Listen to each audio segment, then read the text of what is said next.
ఇలాంటి క్వశ్చన్ ఖచ్చితంగా మీకు అడగడానికి పాసిబిలిటీ ఉంది ఈ type of question. The lanthanide contraction is responsible for the fact that lanthanide contraction అనేటువంటి దాని వలన మేజర్గా ఇక్కడ రెస్పాన్సిబుల్ అంటే ఇక్కడ ఇంపాక్ట్ చేసేటువంటి ఆ డెరివేటివ్ మీరు అబ్జర్వ్ చేయొచ్చు. లాంథనైడ్ కాంట్రాక్షన్ ఇంపాక్ట్ వలన ఇక్కడ ఏ ఆప్షన్ అనేటువంటిది కరెక్ట్ అవుతుంది అంటున్నాడు. So zirconium hafnium have about the same radius. Next zirconium zinc have the same oxidation state. Next zirconium yttrium have about the same radius. Zirconium niobium have similar oxidation state అంటున్నాడు. So మీకు already నేను చెప్తున్నటువంటిది ఏంటి అంటే atomic నెంబర్స్తో around 30 elements వరకు ఖచ్చితంగా నేర్చుకోండి. Okay, so వాటితో పాటుగా గ్రూప్ వైజ్గా ఖచ్చితంగా బై హార్ట్ చేయండి.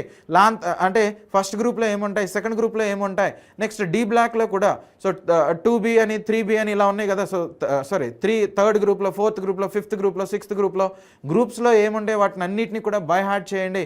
పీరియాడిక్ టేబుల్ మీద మీకు కమాండ్ అనేటువంటిది ఉంటే ఖచ్చితంగా మీకు ఒక 2 to 4 క్వశ్చన్స్ అనేటువంటిది పెట్టడానికి అవకాశం ఉంటుంది. అది ఆక్సిజన్ స్టేట్ పాయింట్ ఆఫ్ వ్యూలో కావచ్చు, మ్యాగ్నెటిక్ నేచర్ పాయింట్ ఆఫ్ వ్యూలో కావచ్చు, కలర్ అనేటువంటి పాయింట్ ఆఫ్ వ్యూలో కావచ్చు.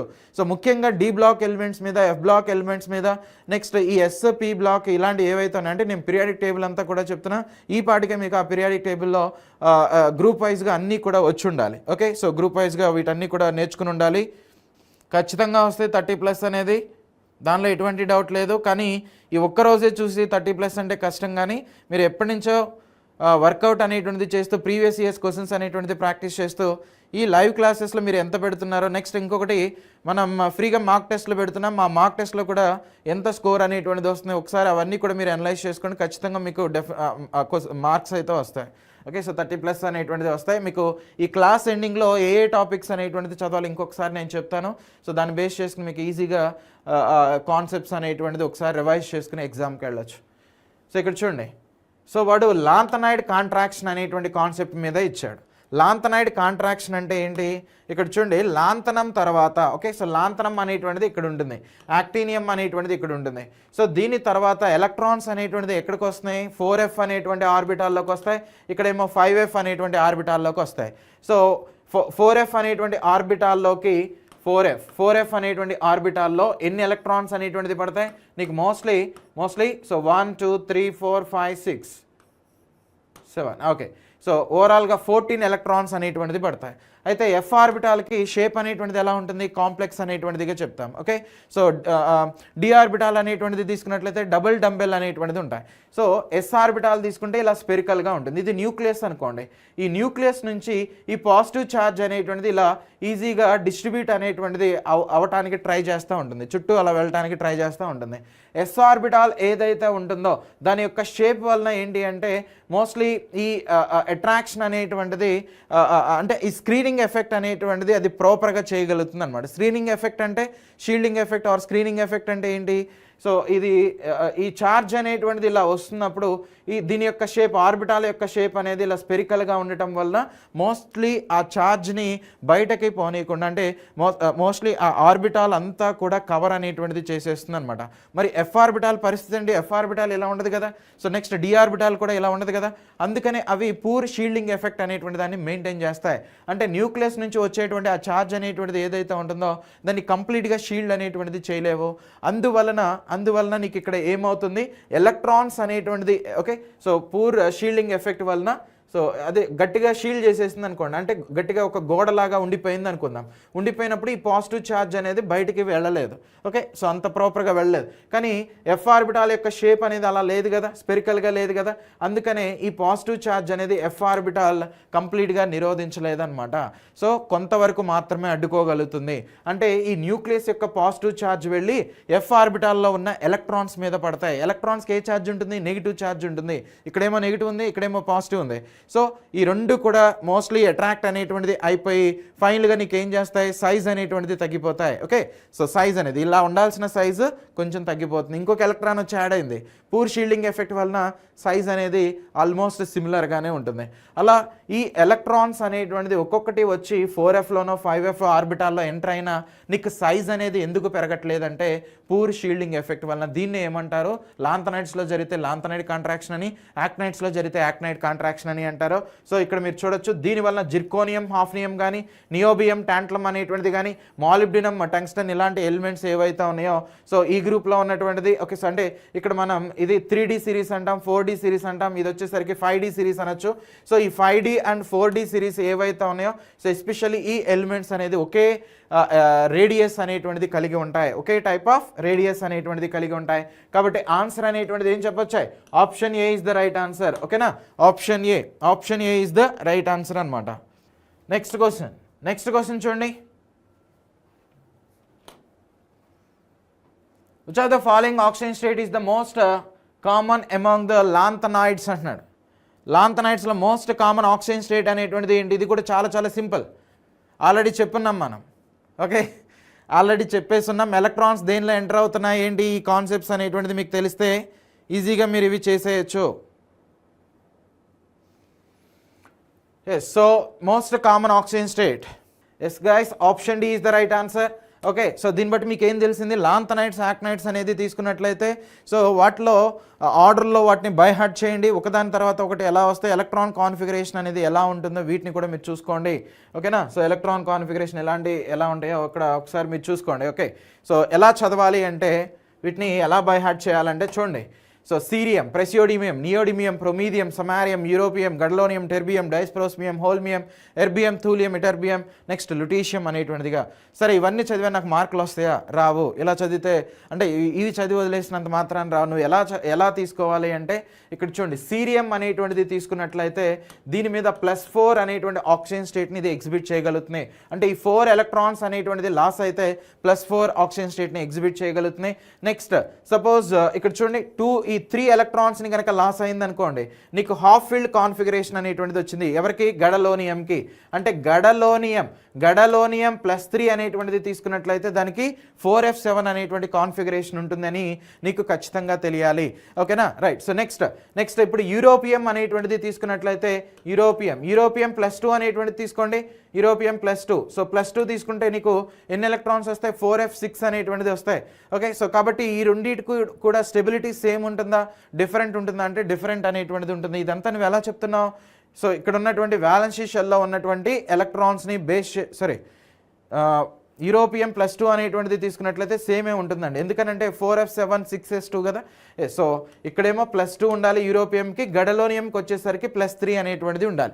ఇలా ఉన్నప్పుడు రెండు కూడా స్టేబుల్గా ఉంటాయి. కారణం ఏంటి? ఈ రెండింటికి కూడా 4f7 అనేటువంటి కాన్ఫిగరేషన్ వస్తుంది. నువ్వు ఇలా చదవాలి, యూరోపియం మీద +2 ఉంటే మోర్ స్టేబుల్, గడలోనియం మీద +3 అనేటువంటిది ఉంటే మోర్ స్టేబుల్.